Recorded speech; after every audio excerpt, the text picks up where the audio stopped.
¿Cómo están, amigas y amigos de Fuerte y Claro? Bienvenidos una vez más a este su espacio, aquí en el streaming de la República, como cada las tardes. Después del almuerzo los acompaña de 3 a 4 Manuela Camacho. Y hoy tenemos que hablar sobre lo que se ha convertido en el tema del día y probablemente va a ser el debate y la discusión de la semana. La renuncia de Piero Corbeto al cargo de jefe de OMPE, que ha presentado de manera oficial y formal esta mañana y que ha sido en tiempo flash, sin siquiera evaluación competente, aceptada por la Junta Nacional de Justicia. Recordemos que antes de que entremos a ver lo que dice la carta, esta acción contraviene directamente lo que establece la ley que hace que el cargo a jefe de OMPE como organismo independiente sea irrevocable mientras haya un proceso electoral en curso. Vamos a ver brevemente lo que señala la carta del señor Piero Corbeto antes de entrar al análisis con quien es nuestra invitada del día de hoy, la doctora Delia Espinosa. A ver, vamos a ver breve, chicas, me agrandan porfa la carta para poder leerla. A ver, no la alcanzo a leer del todo. Dice así: me dirijo a usted a fin de comunicar mi decisión de renunciar al cargo de jefe de la Oficina Nacional de Procesos Electorales, OMPE, responsabilidad que ejerzo desde el 31 de agosto. Bueno, empieza a contar en este párrafo, para no hacerla tan larga, los problemas técnicos y operativos que se suscitaron en el despliegue del material electoral en determinados sectores de Lima Metropolitana. Habla un poco sobre la responsabilidad que tiene sobre esto directamente y que ha aceptado renunciar con el fin de evitar entorpecer o seguir afectando el proceso electoral. Y pues señala finalmente que como servidor público no basta con actuar de acuerdo con ley en cumplimiento de una función pública y que lo que más importa para él es que el cargo pueda contribuir a la estabilidad democrática. No sé qué tanto pues esto esté consiguiendo ese efecto. Estamos ya conectados con la doctora Delia Espinosa, quien es abogada y decana del Colegio de Abogados. Doctora Espinosa, ¿cómo está? Muy buenas tardes. Buenas tardes, Manuela. Un gusto saludarla en su programa y también un saludo a todo su público. Gracias por la invitación. A usted, doctora, por darse unos minutos en medio de esta coyuntura tan movida. Doctora, hace apenas unos días usted hablaba de el cargo de jefe de OMPE y el cargo de jefe del Jurado Nacional de Elecciones como irrevocables y mencionaba esta figura del candado que tenían para protegerlos precisamente como organismos autónomos e independientes de cualquier tipo de injerencia o influencia, sobre todo en un proceso electoral en curso. Esto entonces, ¿qué lectura le amerita la renuncia de Piero Corbeto en pleno proceso electoral y pues la pronta aceptación de la Junta Nacional de Justicia? Lo primero que debo decir es que lamento que el señor Corbeto no pueda demostrar la suficiente templanza, tenacidad y personalidad, accediendo a un pedido que en realidad fue exagerado y sobredimensionado de una parte de la población que ha sido pues exacerbada por algunos candidatos que tienen interés directo en generar más controversias y más inestabilidad. El señor sabe con la amplia experiencia que el cargo legalmente es irrenunciable. Él no pudo haber sido apartado, pero él lo ha hecho de manera de motu propio, por propia iniciativa, lo cual a él también lo coloca. Si estuviéramos en una real democracia o Estado de Derecho al 100%, como siempre digo, no se le debería aceptar esa renuncia. Pero estamos hablando que la Junta Nacional de Justicia, que es el órgano que verifica, evalúa esa renuncia presentada, obviamente hace rato la Junta Nacional de Justicia está muy lejos del respeto al Estado de Derecho. Por eso a mí no me sorprende que esta Junta Nacional de Justicia le haya aceptado de manera inmediata algo que se venía presionando por parte de actores políticos, por parte de supuestos expertos en materia electoral. He escuchado, por ejemplo, al señor Tello, que se dice experto en materia electoral, pero yo dudo mucho que lo sea, porque un experto lo primero que hace es exigir de que se respete propugnar el respeto a las leyes electorales. Mire, Manuela, las leyes electorales son formales, son rígidas, son muy claras, no aceptan interpretaciones, no aceptan analogías, no aceptan innovaciones o cambios repentinos como en este caso. La irrenunciabilidad es clarísima, lo dice la ley electoral. Y este señor, tanto el señor Corbeto como la propia Junta Nacional de Justicia, han cometido algo que ya parece que se ha vuelto costumbre y se está normalizando en este alicaído Estado de Derecho. ¿Cómo se llama? Infracción a la Constitución y, sobre todo, apartamiento de los estándares legales. No están cumpliendo con la ley electoral. Repito, es formal, oficial, literal. No se puede hacer interpretaciones porque la población, porque la democracia lo exige. ¿Quién? Unas personas que han salido a reclamar airadamente, que están exigiendo, hasta con palabras totalmente salidas de tono, que no corresponden a personas civilizadas, a exacerbar más los ánimos, a generar más convulsión social, más inestabilidad, incertidumbre y confusión, porque las personas de a pie, los ciudadanos, no conocen de leyes y menos de leyes electorales.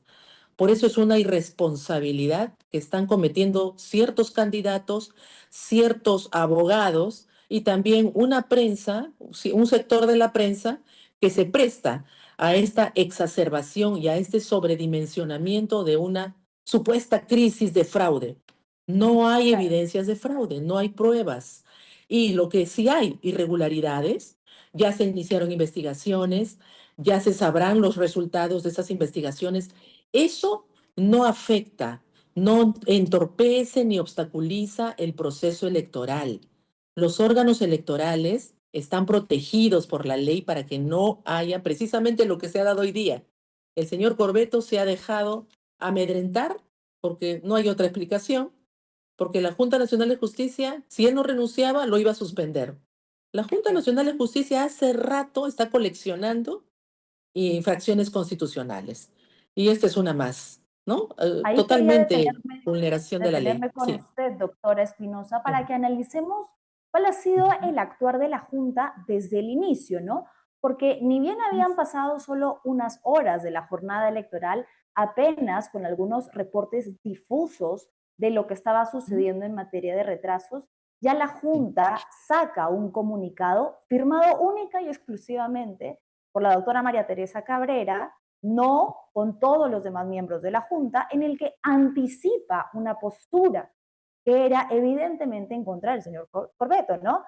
Habla también de un recurso que es cuestionable, habla de una revisión de ratificación del cargo y que usted señalaba en otra entrevista que hay un Ujú. plazo determinado para hacer esta revisión de ratificación que también ya se había excedido.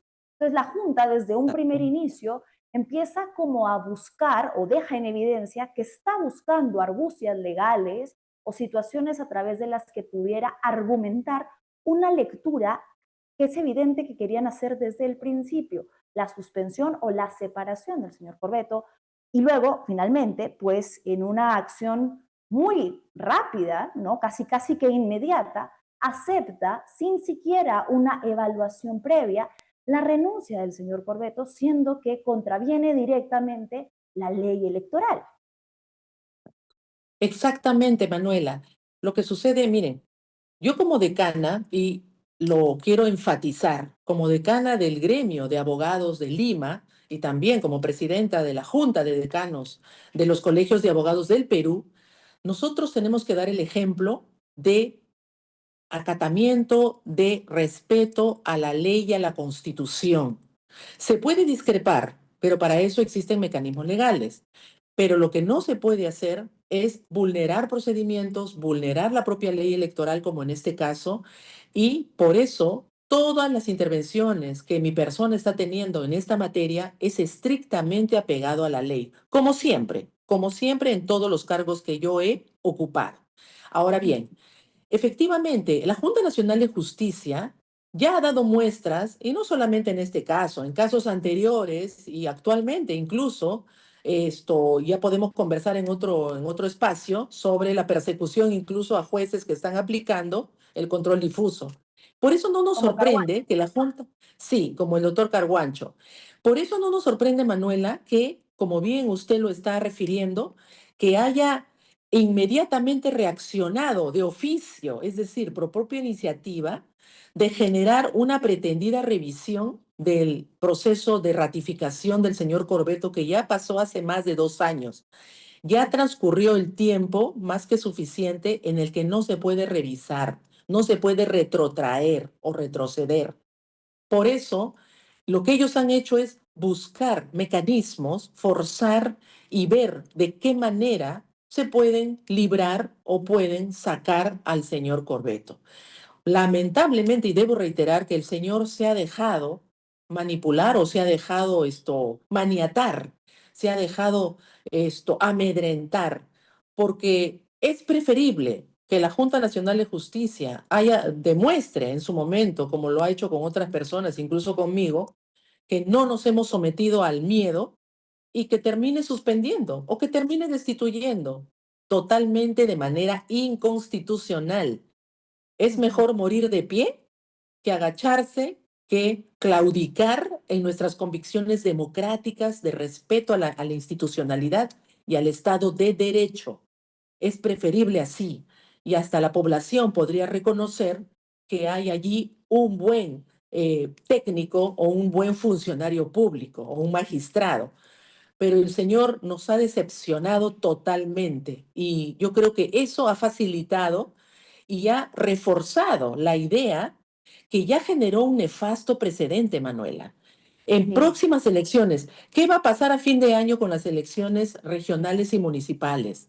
Se va a seguir imponiendo lo que se denomina en teoría de política, de teoría política, la oclocracia, que es la tiranía de la población, la tiranía de los que salen a gritar, ¿no? A las calles o salen a presionar incluso con una mala prensa, malos medios de información.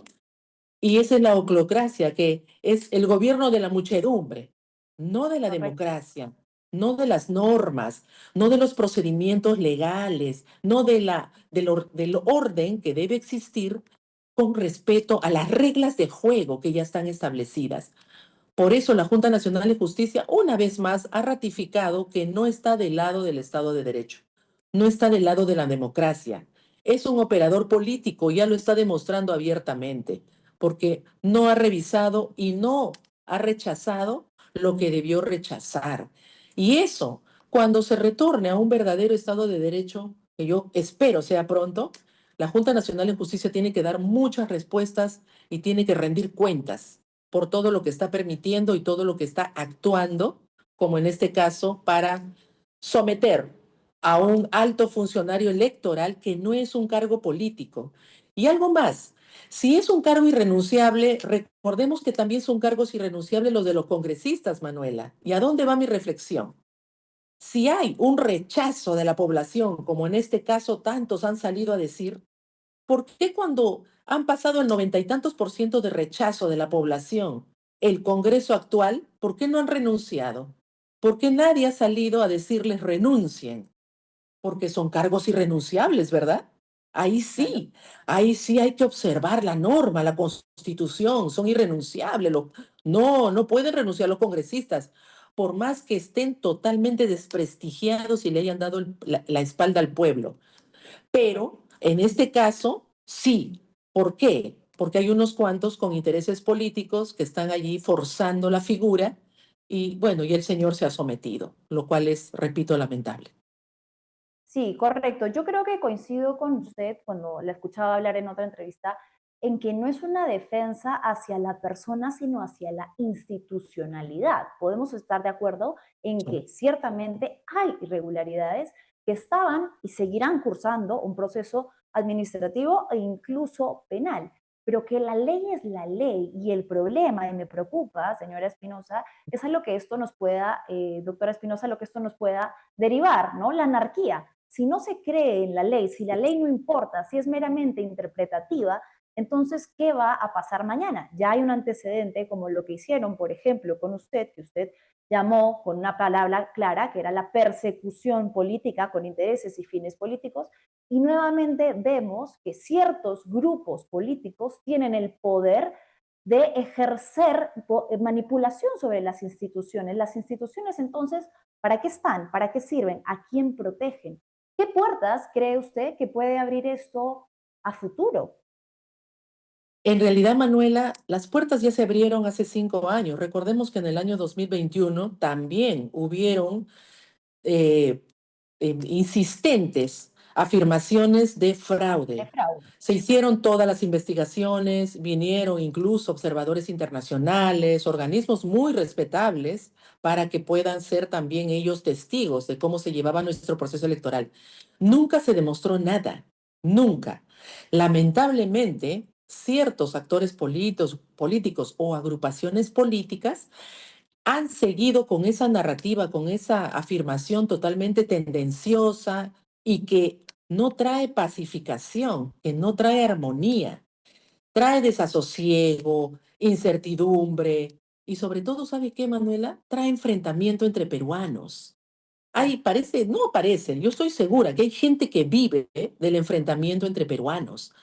Hay gente interesada valga la redundancia, con intereses políticos que viven del enfrentamiento, que viven de la polarización, de Claro, el generar rédito político. claro, para precisamente cosechar, a río revuelto cosechan, ¿no? ¿Por qué? Porque enfrentan a grupos de peruanos que pueden tener discrepancias, pero las discrepancias tienen que ser respetuosas, alturadas, tolerantes. Pero no, hay gente porque habla incluso de enemigos y no se puede hablar, entre peruanos no somos enemigos. Entre peruanos podemos discrepar y para eso está un Estado de derecho, para que se impongan las normas, las leyes, los procedimientos. Pero lamentablemente eso nos ha perseguido durante los 5 últimos años, es más, desde antes, y ahora se está consumando algo que, Manuela, yo estoy más que segura que esto ya se va a volver una mala costumbre. Cada vez que Mm, tengamos procesos electorales, van a haber grupos y van a decir, pero si en el 2026 también, ¿cómo es posible? ¿Por qué no renuncia ahora también el jefe de OMPE o nuevamente, el jefe del Jurado Nacional de Elecciones, el presidente, todos, que renuncien todos? Porque ya hay un antecedente. ¿Se da cuenta? Se abrió una puerta más, es un portón, peligroso. diría yo, sumamente nefasto, más que peligroso, que es trágico, porque esto va a ir en crecimiento y la población va a llegar un momento que no va a entender, porque hoy en día se está imponiendo la sinrazón. Yo lo he dicho hace tiempo, estamos en la era de la sinrazón. Ya se pasa por encima de la propia ley electoral y la Junta Nacional de Justicia, esta Junta Nacional de Justicia, que no respeta para nada las leyes, ¿no? No respeta ni la Constitución, lo está consumando. Esto va a traer muy graves consecuencias a futuro. Por eso tenemos que corregir.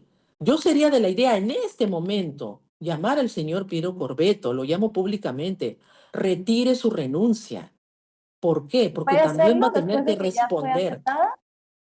Sí, pues ya fue aceptada, lamentablemente, ya fue aceptada, porque rapidísimo. Y mire, ya No, está. inmediatamente, doctora, Nos puede dar inmediatamente, a no va a pensar, demorar nada. nos puede dar a pensar porque ya podemos especular.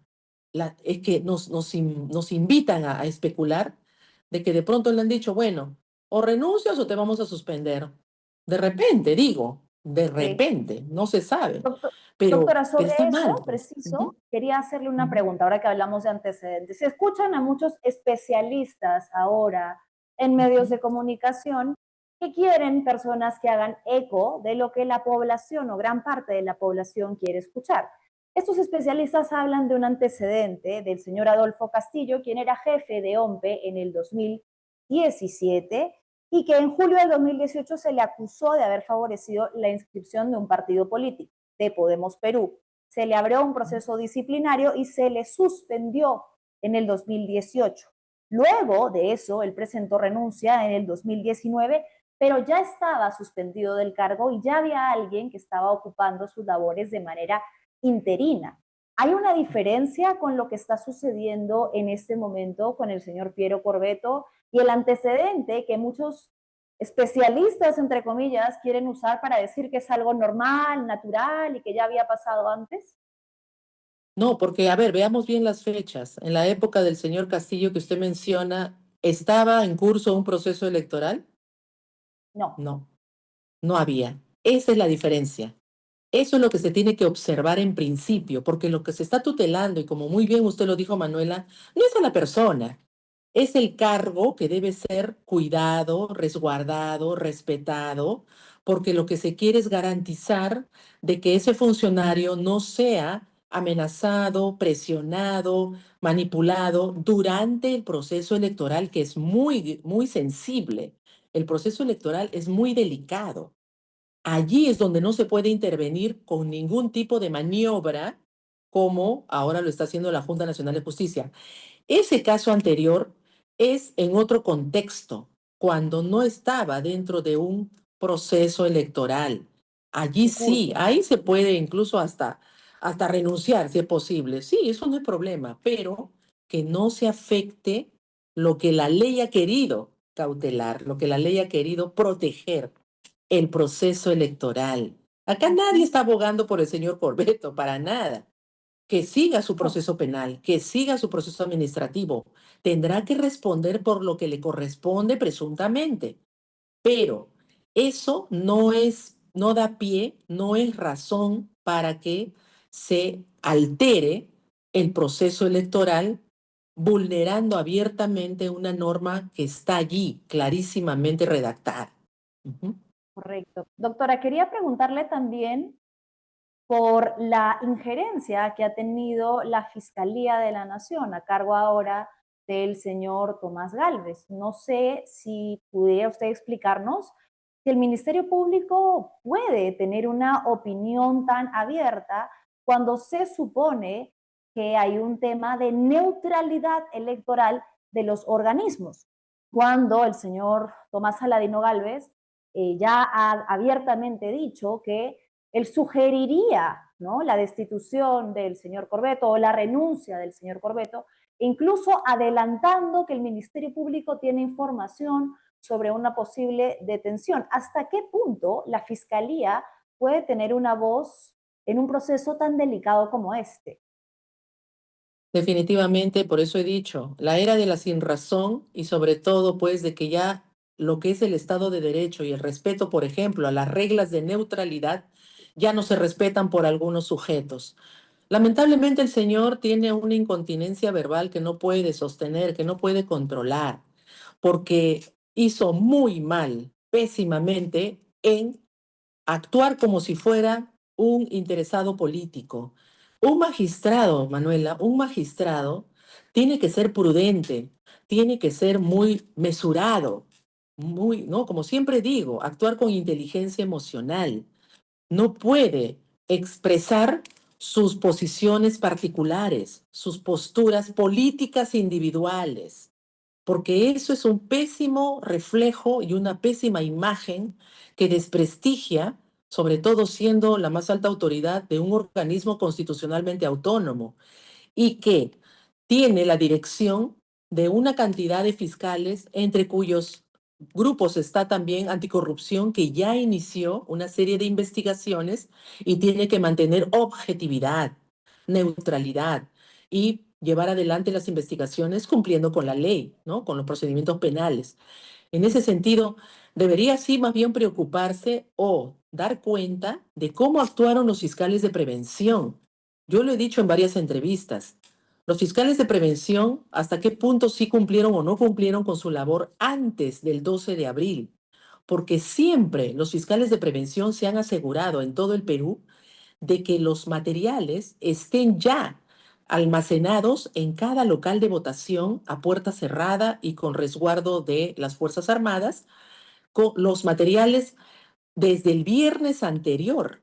Es decir, el viernes 10 de abril, la Fiscalía de Prevención tenía que haber levantado actas en los lugares donde finalmente el 12 no habían materiales. Qué raro. Mm, Yo hice esa pregunta públicamente y la vuelvo a hacer. ¿Qué la pasó con los recuerdo. fiscales de prevención? Claro, y nadie habla de eso, nadie habla de esa. Esa es una responsabilidad funcional. Nadie habla de eso y el señor fiscal de la Nación que está allí debería dar cuenta de eso, porque esa es una grave omisión si es que no se cumplió con verificar, con advertir y anticipar que los materiales estén debidamente almacenados a tiempo. Y si no hubieran llegado, el fiscal de prevención correcto lo que hace es decir, yo no me voy de acá hasta que traigan los materiales. Y han tenido del viernes todo el sábado, se podía haber salvado esa situación para que en Pachacamac, Lurín y San Juan de Miraflores, acá en Lima Sur, no dejen de votar. Pero, ¿qué ha Claro, pasado? Y eso levanta muchas sospechas también. Algo ha habido allí. para que la audiencia comprenda un poco, ¿no? O sea, la fiscalía habla después de que ya se hizo escandaloso el tema del reparto del material electoral, Muy tarde, muy pero tarde. omite contar que las fiscalías también tienen responsabilidad en el desarrollo correcto de la jornada electoral y tienen a Prevención. personas especializadas, exacto, desde el área de prevención del delito que acompañan la previa de ese reparto, ¿no es así? Así es. Es más, Manuela, tienen que ir revisando desde más o menos febrero, es decir, 2 o 3 meses antes, las condiciones de los locales de votación, coordinar con el OMPE, con el Jurado Nacional de Elecciones, para que toda la jornada electoral en el gran día, el 12 de abril, no hayan inconvenientes de acceso del público, temas de seguridad médica, de cualquier tipo de fuerza mayor que pueda ocurrir. Es decir, esa es la prevención del delito. A partir del momento que inicia la elección el 12 de abril, ahí prevención ya no tiene nada que hacer, porque lo que ocurra es flagrancia. Y esa es atribución de la Policía Nacional del Perú para que pueda intervenir y lo pone a disposición en el local de los fiscales penales para que procedan conforme a sus funciones. Prevención ya no tiene, ya no previene nada, porque lo que ocurre el mismo día ya es un presunto delito, ya es vulneración de la ley electoral, vulneración de cualquier tipo de derecho, incluso cuando han habido, dicen que encontraron suplantaciones, encontraron una serie de actas, materiales. Esa es labor policial, eso ya no es labor de prevención, porque ¿qué van a prevenir si ya se cometió cualquier tipo de infracción o delito electoral? Entonces no Sobre se eso, confunda la población. Ujú, eso. sí. Quería brevemente mostrarle un video que ha sacado precisamente hoy el Ministerio Público con mucho orgullo de decir que va a abrir puestos especializados o que va a designar personal especializado para investigar este presunto fraude. Vamos a ver brevemente el video del señor Tomás Galvez y vuelvo con su opinión. En este momento, la Fiscalía de la Nación ha dispuesto que sea la Fiscalía Anticorrupción a cargo del doctor Raúl Martínez Guamán que se encargue de todo. A esa Fiscalía ya lo hemos potenciado, ya lo hemos apoyado con más personal, con más fiscales, para que se encarguen también y apoyen el resto del trabajo propio de la Fiscalía y el fiscal Martínez pueda dedicarse más o menos casi a exclusividad, por lo menos en este momento, a la investigación de este caso.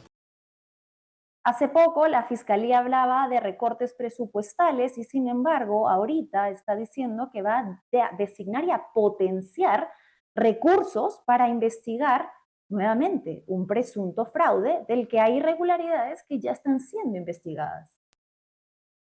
Mire, la verdad que yo no me sorprende mucho lo que está anunciando el señor Aladino Galvez, porque recordemos que públicamente el candidato, el señor López Aliaga, admitió que lo había llamado algunas veces ya al fiscal de la Correcto. Nación para que proceda, ¿no? Bueno, entonces, algo que nos hace recordar lo que tanto se le criticó al ex fiscal supremo Pablo Sánchez Velarde cuando recibió las llamadas, ¿no? Del jefe o del director de IDL, ¿no? Del señor Gorriti, que tanto se habló que eso era tráfico de influencias, que eso era bueno.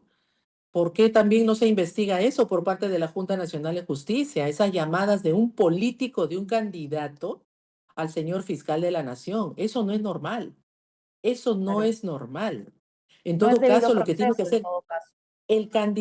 el candidato es un ciudadano como cualquiera de nosotros. Lo que tiene que hacer es presentar su denuncia correspondiente ante la autoridad, que es el fiscal de turno, para que haga valer su derecho, su reclamo o el delito que se ha cometido según él. Pero esa llamada, sencillamente, pues, a ver, los señores que siempre se han estado, pues, desgarrando las vestiduras, ¿no? Que tanto decían, eso también hay que investigarlo, por Por supuesto. supuesto. No se puede mirar con un ojo solamente y cuando no conviene, pues no se dice nada. No me sorprende que hagan eso, ¿no? Y sobre todo, ¿dónde están los demás equipos especiales desactivados? ¿Qué ha pasado con esos casos? Claro. Nosotros desde el Colegio de Abogados de Lima vamos a estar muy pendientes también a través de nuestras direcciones de extensión social y de derechos humanos, ¿no? También para que estén pendientes, porque allí ciertamente hay bastante clamor porque la justicia llegue ya después de tantos años que los casos no han avanzado. Pero no se puede hacer diferencias, Manuela. Todos Bien. merecen el mismo tratamiento. Ujú. Doctora, quería cerrar, no quería desaprovechar, doctora Delia, el tenerla aquí para hacerle una pregunta que dista un poco del tema, pero no del todo, porque tiene que ver con la conformación del nuevo Senado. Virtualmente se sabe que el señor Fernando Rospigliosi ocuparía un curul. Sin embargo, está esta modificación a la Constitución que señala que con una sentencia en primera instancia, este no podría o la persona no podría ocupar cargos de elección pública. Es evidente que el señor Rospigliosi va a apelar a esta sentencia que usted ha obtenido a favor suyo por difamación. El señor Rospigliosi la difamó y esto es algo que ya confirma la jueza que emitió la sentencia al hablar en frases muy hirientes, pero difamatorias es la palabra correcta, al terruquear, al asociarla a usted con actividades ilegales y hasta terroristas. Ahora, ¿qué podría pasar con el señor Fernando Rospigliosi? ¿Podría él quedar fuera del Senado con esta modificación? Totalmente. Yo no sé qué está esperando la Procuraduría de el mismo Jurado Nacional de Elecciones, que siempre está tan atento para situaciones como la que a mí también me quitó el voto incluso, ¿no? Ante una inhabilitación que no me quita el voto, solamente de no poder ocupar cargo público, pero parece que se han quedado dormidos con relación a ese artículo de la Constitución que impide que una persona con una sentencia en primera instancia sea parte, ¿no? De este caso, que pueda ocupar el cargo público, o sea, un candidato, porque hasta este momento sigue siendo candidato. Todavía no se han cerrado la proclamación de las curules que se han dado con la votación. Ya, eso ya tiene que operar en este momento, pero mire, a mí no me sorprende nada ya. En este momento parece que los órganos electorales más están preocupados de Por defenderse otra de cosa. ciertas presiones políticas y eso da lástima, los desmerece porque están mirando solamente hacia un lado y no están viendo la corrección, la rectitud y de que la ley es igual para todos. La ley es idéntica para todos. Por eso yo creo que están a tiempo, que sí debería cumplirse con la normatividad del respeto a la Constitución. Y además, bueno, yo quiero agregar de que toda esta situación de desorden, de cierto punto de caos que hay y de desconcierto en la población, se hubiera evitado, Manuela, si es que en principio no nos hubieran llevado ante a una votación bastante confusa para muchos ciudadanos, que incluso una gran parte no han querido ni siquiera votar, que no son la mayoría, pero de todas maneras hay gente que ha preferido no votar, hay personas que están decepcionadas. Si hubieran habido elecciones primarias, esos 36 partidos se hubieran reducido a la tercera parte, tranquilamente. Y las elecciones del 12 de abril no hubieran tenido estos inconvenientes. Yo estoy más que segura. Pero El esa caos. fue decisión del actual Congreso, de este Congreso que quiso su propia reelección y varios lo han logrado.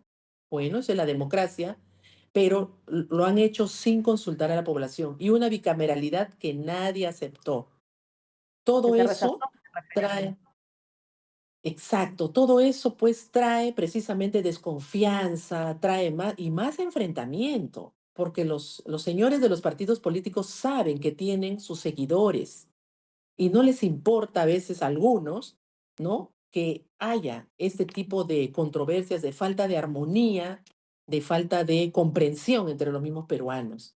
Y eso no podemos permitirlo. Por eso es lo que nosotros desde el Colegio de Abogados de Lima también llamamos a la población a que esté calmada, que ya no especulen más, y que a los señores, a los actores políticos, también se calmen, que ya esperen, simplemente y respetemos a los órganos electorales y a los señores que salen como expertos o salen hablando en la televisión, ¿no? Analistas políticos, que Montón. sean serios y que no actúen por intereses o porque están allegados a determinados actores políticos. Eso no le hace bien al Perú. Eso le hace mucho daño al Perú. Acá tenemos que Bien, ser, nos guste o no nos guste, los resultados se harán como se harán, pero hay que claro. respetar. Eso es la democracia. Ha sido la doctora Delia Así es. Espinosa, decana del Colegio de Abogados, a quien agradecemos enormemente su tiempo, doctora. Muchísimas gracias, Manuel. Hasta cualquier oportunidad. Éxitos. Ojalá que sea pronto. Gracias, doctora. Bien, y bueno, ya lo señalábamos entonces, lo ha dicho alguien que ha tenido choques directos con la Junta Nacional de Justicia y que ya había cuestionado antes la injerencia política o la influencia política que podría estar movilizando las decisiones de un organismo que debería ser siempre autónomo y que ha actuado desde el inicio de este caos electoral adelantando opinión y que hoy ha aceptado muy rápido, en cuestión de horas, sin aviso de evaluación siquiera, la renuncia del señor Piero Corbeto, aún sabiendo que contraviene directamente la ley electoral que establece que el cargo es irrenunciable. Lo que señalaba Delia Espinosa es que en su lectura Corbeto ha debido esperar a una suspensión que era casi inminente. Eso se sabía.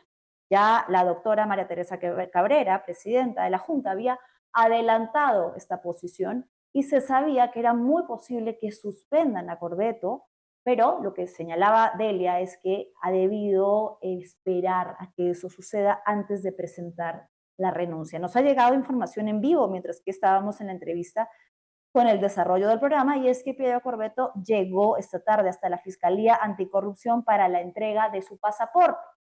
Esto debido a que en los últimos días, en el mismo clima de especulación, rumores y etcétera, se había hablado, increíble al nivel que hemos llegado, a decir que la policía sugería una detención. ¿En qué momento la policía sugiere?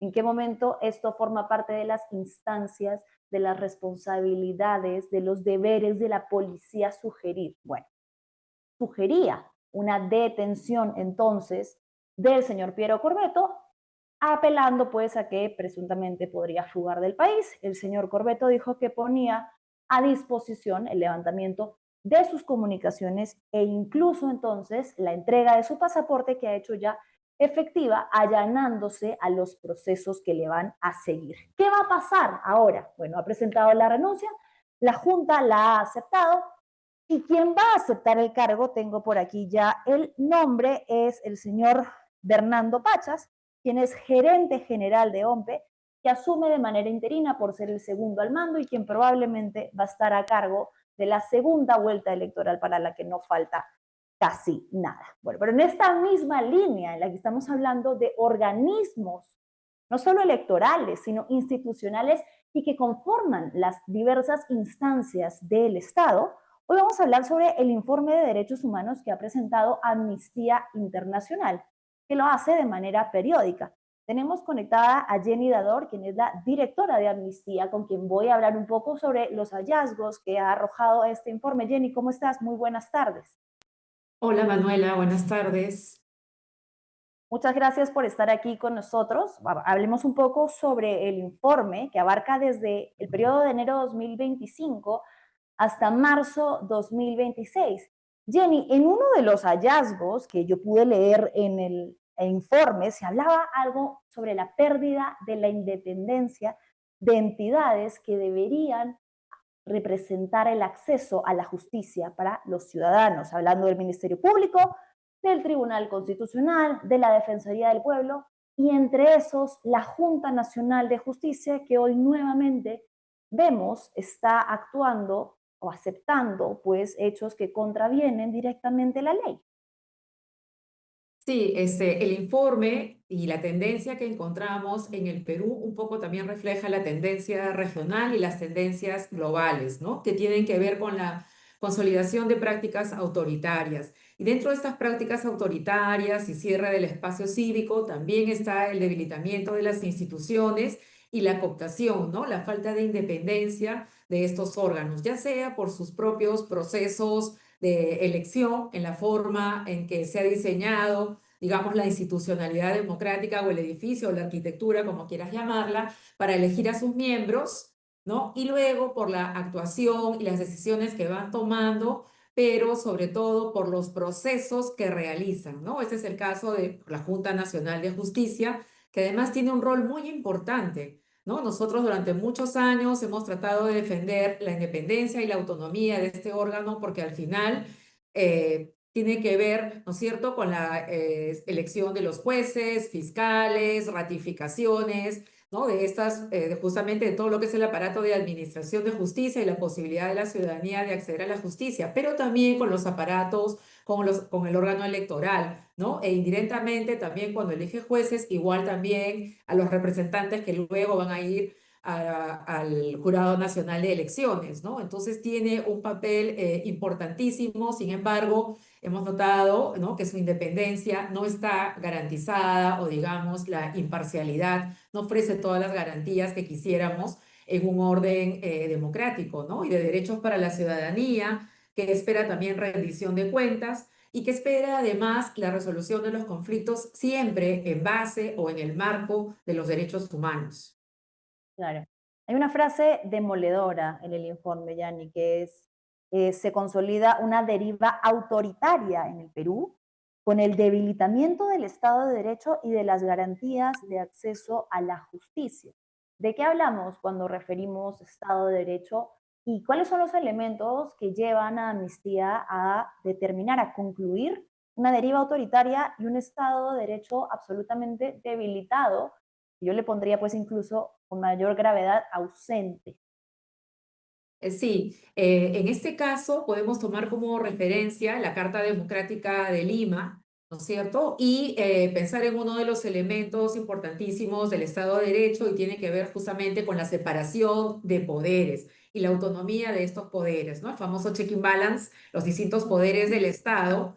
Y también hemos visto cómo se ha ido construyendo esta idea de que existe un superpoder o un poder por encima de los otros. En este caso estamos hablando del legislativo, que además en los últimos años hemos visto cómo se nombraba a sí mismo como el primer poder del Estado o un superpoder, ¿no? Entonces, en un orden democrático y de check and balance, en realidad no hay un poder sobre los otros, ¿no? Es justamente un balance entre las distintas competencias que tienen los poderes y los organismos autónomos. Y esto ya no empezaba a respetarse porque veíamos cómo un poder iba tomando, un poder del Estado, en este caso el legislativo, iba tomando mayores competencias, atribuciones respecto a los otros, ¿no? Y podía cambiar a los miembros de acuerdo a sus propias correlaciones políticas, ¿no? Y también otro de los elementos en un marco de respeto al Estado de Derecho tiene que ver con el respeto de los derechos humanos,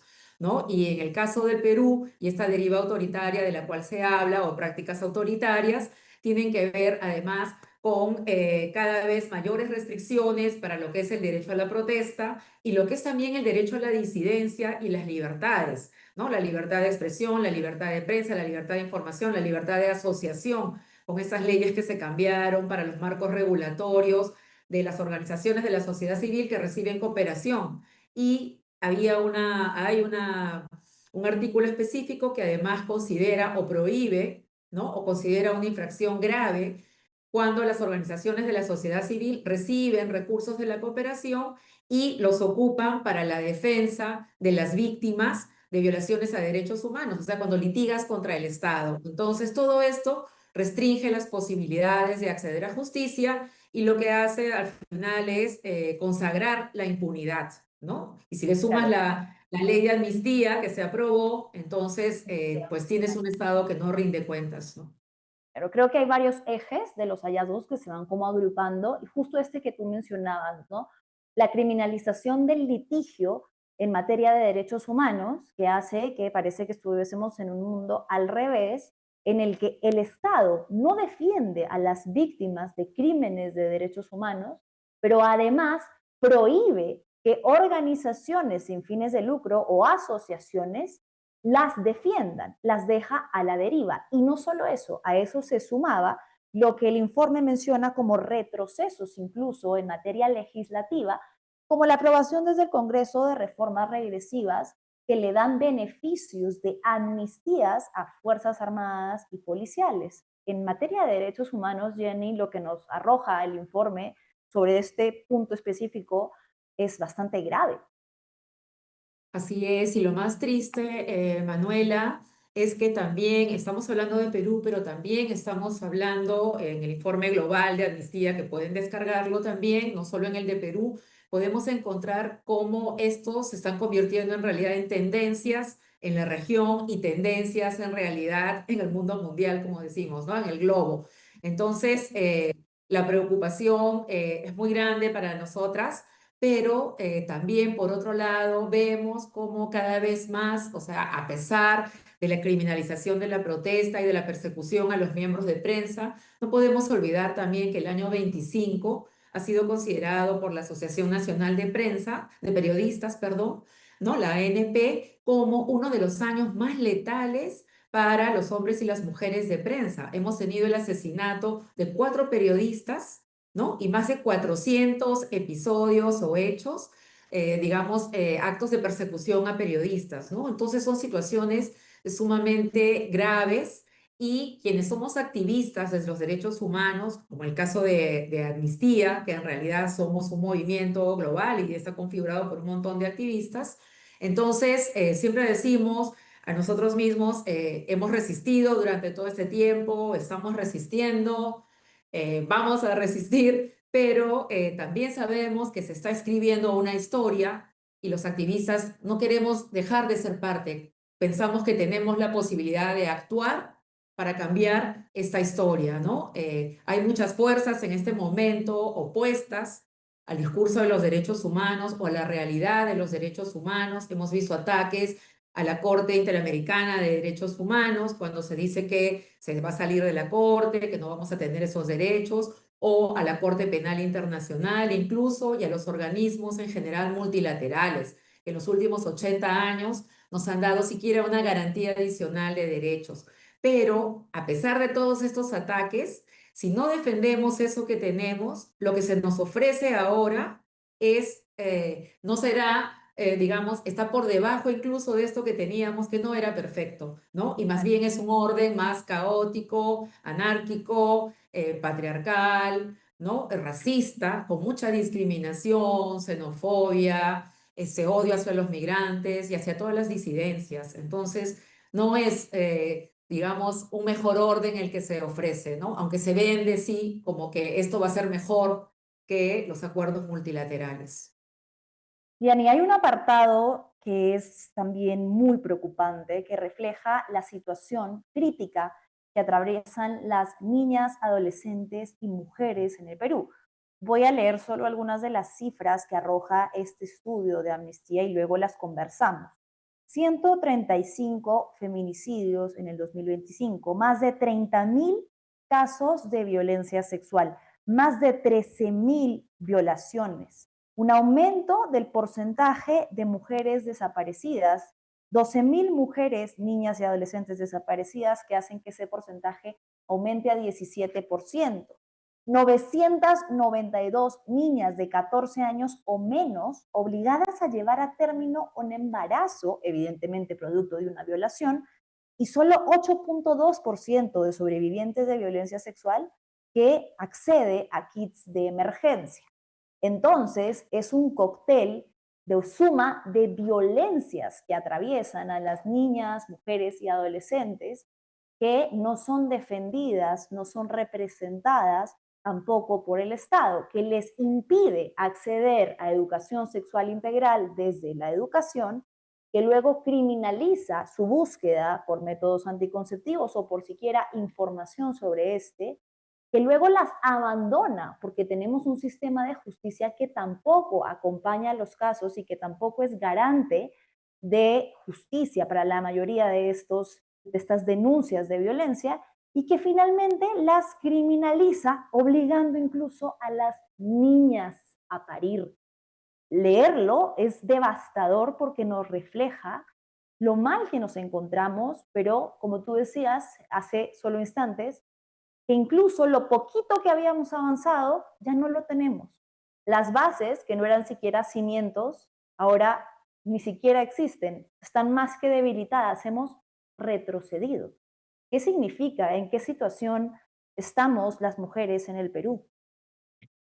Estamos en un momento de franco retroceso para nuestros derechos. Las mujeres de mi generación hemos visto en este país llegar la igualdad, ¿no? Cuando en el año 79 se aprobó la Carta Constitucional y se reconoció la igualdad. Y de ahí hemos visto cambiar un conjunto de derechos, ¿no? De normas que nos iban atribuyendo nuestros derechos, ¿no? Cuando cambió el Código Civil, ya no estábamos obligadas a llevar el apellido del marido, ¿no? Con el prefijo de, indicando posesión, ya no estábamos obligados a seguirlo donde fijar el domicilio conyugal. Se declaró que dentro del matrimonio también había libertad sexual, es decir, que si yo le digo no a mi esposo era un delito, si me tomaba por la fuerza. Entonces, un conjunto de avances que el día de hoy efectivamente están en regresividad. Y eso que en el campo de los derechos humanos había un principio que es el de no regresividad y el de progresividad. Es decir, no es posible retroceder o regresionar en derechos. Lo peor que podría pasarnos como país, como comunidad, es que no avancemos, es que no logremos, que no conquistemos nuevos derechos, pero no perder lo que ya teníamos. Y solo se aceptan la regresividad mediante un procedimiento especial donde no tiene que justificar además por qué es que vas a cambiar ese marco regulatorio que va a significar retrocesos para nuestros derechos. Pero estamos en un momento de, así como tal cual lo has descrito, pero además con un Estado indolente, ¿no? Y con una sociedad que también tolera demasiado la violencia hacia las mujeres y hacia las niñas. Todavía antes no le dolía lo de las mujeres, pero se condolían con las niñas, pero ahora tampoco les importan las niñas y menos las niñas indígenas o las niñas pobres, ¿no? O las niñas que están en mayores condiciones de vulnerabilidad. Entonces, eso sí constituye realmente una violación sistemática, ¿no? Por las mismas cifras que tú has dado, y si miramos el mapa en el territorio, vamos a encontrar que la distribución está en todo el territorio. Y pareciera que ya nos acostumbramos todos los años a decir 180 feminicidios, 130, 200, 150. O sea, y Cifras. el nuestro no puede ser un estado o un país que solo se conforma con contar sus muertas. Y porque tenemos la estadística, informamos a los sistemas internacionales que hemos avanzado, porque decimos, ahora cuento mis muertas, cuento mis mujeres pegadas, mis mujeres violadas, las cuento, pero no está haciendo nada por cambiar esa situación, ¿no? Más bien prohibiendo la educación sexual, prohibiendo el acceso al aborto para las niñas, ¿no? Víctimas de violación, o para aquellas mujeres que tienen fetos incompatibles con la vida, que también tendrían derecho a acceder a un aborto, ¿no? Cada vez se restringe más y vamos viendo cómo de eso también se hace se construye un discurso político, ¿no? Sobre el control de las mujeres y cómo se supone que debiéramos comportarnos las mujeres en la sociedad, ¿no? Cómo tendríamos que ser madres nada más, primero madres, dice luego esposas y por último una mujer podría realizar sus sueños, ¿no? Seguimos ancladas todavía en esos discursos de mediados del siglo pasado. Sí. Gianni, el informe tiene también un apartado sobre los retrocesos de la comunidad LGTBIQ+, ¿no? Que ha sido muy evidente el año pasado, una arremetida brutal con la patologización de las identidades trans, con el tema de la restricción de sus derechos para impedir el acceso a ciertos baños. Pero esto lo quiero relacionar en estos últimos minutos que nos quedan con el peligro de la avanzada que tú mencionabas, de discursos antiderechos que encuentran cada vez más espacios para difundirse y que Amnistía también identifica como una tendencia global. Claro, hay más ciudadanos empoderados a tener discursos discriminadores, racistas, clasistas, transfóbicos, machistas, misóginos, una larga lista de etcétera. Si hay autoridades que llegan al poder, hablo, por ejemplo, que se me vienen a la mente Bolsonaro, Milei, Trump, que avalan esos discursos y que le hacen creer a los ciudadanos que, a diferencia de hace algunos años, cuando la legislación empezaba a avanzar para defender a las poblaciones vulnerables de estos ataques, ya no es grave decirlos, ya no pasa nada, los puedes decir, es valiente, es libertad de expresión, es libertad de opinión. Eso es muy peligroso. ¿Hacia eso estamos yendo también en el Perú?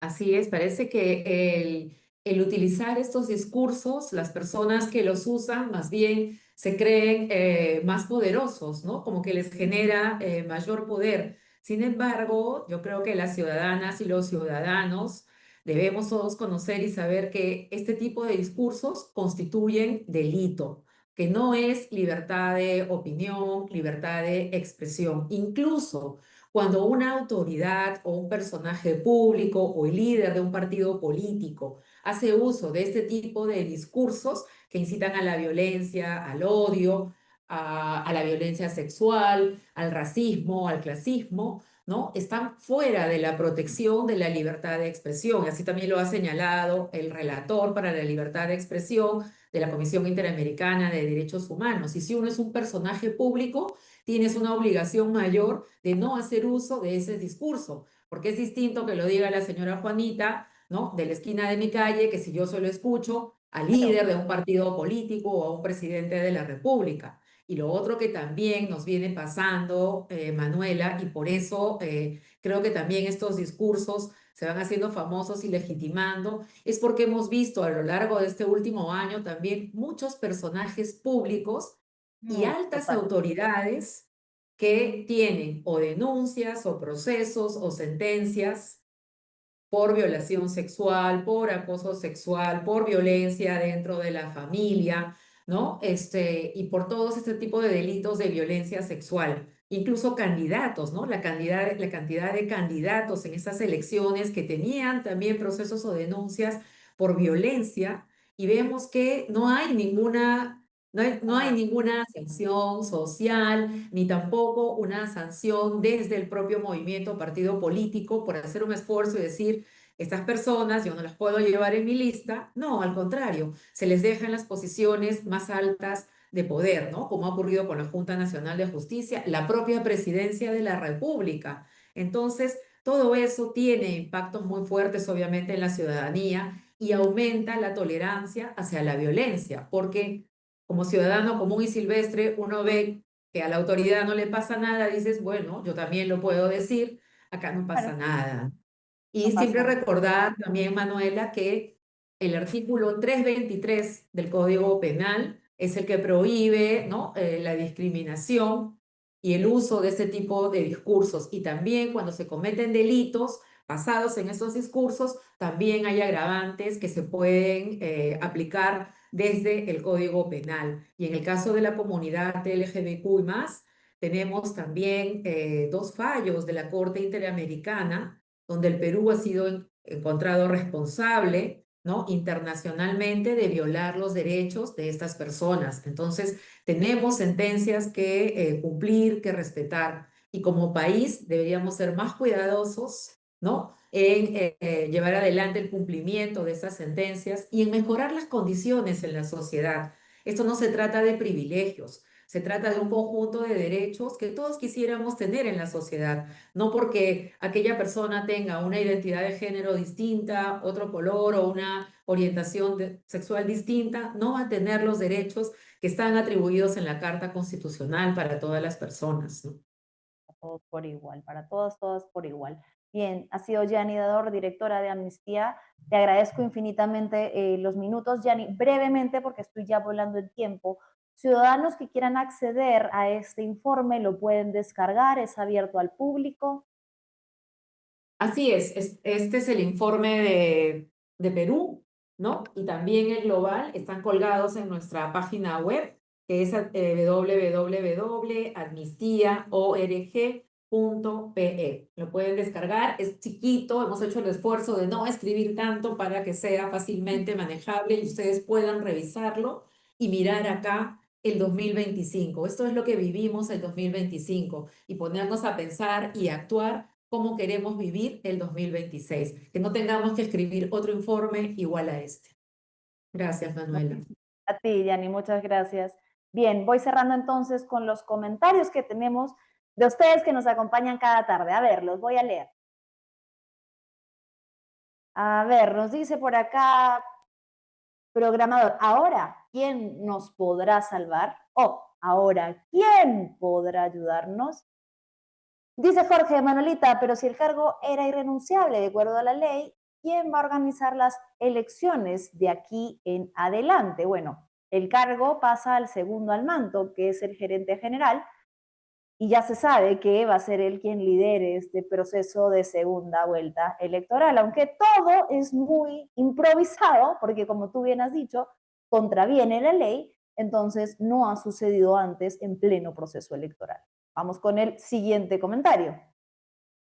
Julio nos dice, hola Manuela, necesito entender qué está pasando. ¿Es inconstitucional la partida, dice?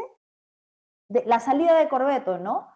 Según la doctora Delia Espinosa, sí, se trata de una acción inconstitucional que contraviene directamente la ley electoral que en su artículo 10 establece que el cargo es irrevocable, irrenunciable en medio de un proceso en curso. Siguiente. Roger, buenas tardes. Increíble, solo en Perú, vulnerada la OMPE. Quieren ocupar todas las instituciones. El pacto quiere dictadura. Pues coincido, querido Roger. No especulen fraude, nos dice Fer. Esperemos tranquilos los resultados. Igual ya quitamos 7 de los 10 partidos corruptos del Congreso. Espero que el 2031 espectoremos a todos. Y Claudia nos dice, el Congreso actual ha priorizado su propia reelección y ahora todos los peruanos asumimos el costo. Esto es 100% cierto. Con decisiones como la bicameralidad que no cuenta con el respaldo de la mayoría.